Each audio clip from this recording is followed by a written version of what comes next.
بسم اللہ الرحمن الرحیم۔ حکایت رومی، نوح علیہ السلام کا بیٹا۔ روایت ہے کہ حضرت نوح علیہ السلام اپنی قوم کی نافرمانی سے بہت عاجز تھے۔ انہوں نے اللہ تعالیٰ سے دعا کی کہ یا الہی اس نافرمان قوم پر اپنا عذاب نازل فرما۔ اللہ تعالیٰ نے حضرت نوح علیہ السلام کی یہ دعا قبول کی اور ارشاد فرمایا کہ میں بہت جلد زمین پر ایک زبردست عذاب نازل کرنے والا ہوں، تو اپنے اور اہل و عیال کے لیے ایک کشتی بنا لے۔ حضرت نوح علیہ السلام نے اللہ کے حکم کے مطابق ایک کشتی تیار کر لی۔ مقررہ وقت پر جب طوفانی سیلاب آیا، حضرت نوح علیہ السلام نے اپنے نافرمان بیٹے کو بھی کشتی میں بیٹھنے کو کہا، اے بیٹا، اگر تو سلامتی چاہتا ہے تو ہمارے ساتھ کشتی میں آ جاؤ، ورنہ پانی میں ڈوب جاؤ گے۔ کنعان جو حضرت نوح علیہ السلام کا بیٹا تھا، تیراکی میں بڑا ماہر تھا اور وہ اپنی اس خوبی پر بہت مغرور تھا۔ اس نے بڑی بدتمیزی سے اپنے والد محترم کو جواب دیا، اے نوح، تو ہمارا دشمن ہے، ہمیں تمہاری اس کشتی کی ضرورت نہیں، میں فن تیراکی میں ماہر ہوں، میری شمع اندھیرے میں روشنی کے لیے میرے پاس موجود ہے، پھر میں کیوں تیری شمع کی پرواہ کروں؟ حضرت نوح علیہ السلام نے کہا، بیٹا، کلمہ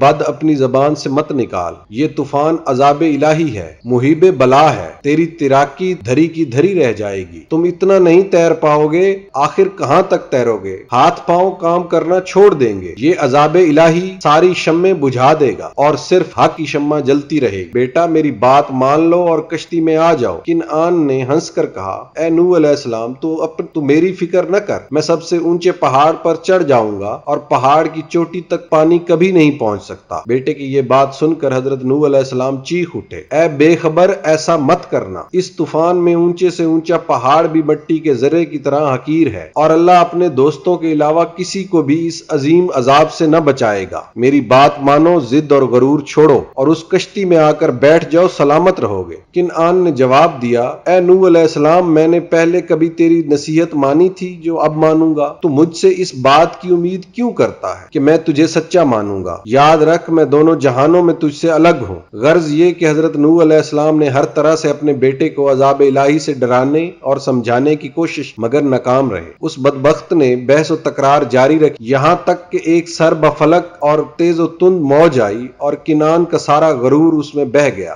بیٹے کا عبرت خیز منظر دیکھ کر حضرت نوح علیہ السلام کی آنکھوں میں آنسو آ گئے اور فرمایا، اے رحیم و کریم اور تمام جہانوں کے مالک، تو نے مجھ سے وعدہ کیا تھا کہ میرے اہل بیت اس طوفان سے محفوظ رہیں گے، پھر یہ کیا، میرا بیٹا ہی؟ اللہ تعالیٰ نے جواب دیا، اے نوح علیہ السلام، جسے ہم نے غرق کیا وہ ہرگز بھی تیرے اہل بیت میں سے نہ تھا۔ دیکھو، جب تیرے دانت میں کیڑا لگ جائے تب تو اس دانت کو اکھاڑ دے، بے شک وہ تیرے وجود کا حصہ ہے، لیکن جب وہ تکلیف دیتا ہے تو اس سے بیزار ہو جاتا ہے اور خود سوچتا کہ اس کا نکال ڈالنا ہی بہتر ہے، ورنہ باقی دانت بھی بیکار ہو جائیں گے۔ یہ سننا تھا کہ حضرت نوح علیہ السلام اللہ کی بارگاہ میں سجدہ ریز ہو گئے اور کہنے لگے، اے میرے پروردگار، میں پناہ مانگتا ہوں اور تیری ذات کے علاوہ ہر غیر سے بیزار ہوں، بس تو مجھے معاف کر دے۔ اللہ تعالیٰ نے ارشاد فرمایا، اے نوح علیہ السلام، جو اس طوفان میں غرق ہوا ہے وہ سب نافرمان تھے، مگر تو چاہے تو میں ان سب کو ایک ہی لمحے میں دوبارہ پیدا کر دوں، لیکن ایک کنعان کے لیے میں تجھے ازردہ نہ کروں گا،